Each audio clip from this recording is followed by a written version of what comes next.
What if your next phone didn't just run apps, it created them? The era of AI phones isn't coming, it's already being built. Welcome to HeisenNode, where we explore the future of AI and technology. In 2025, every major tech company is racing toward one goal: AI on your device. Apple's Neural Engine, Google's Gemini Nano, Qualcomm's Snapdragon X Elite.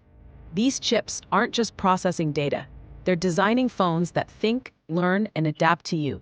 Soon, your device won't need the cloud. It will carry its own large language model, trained just for you.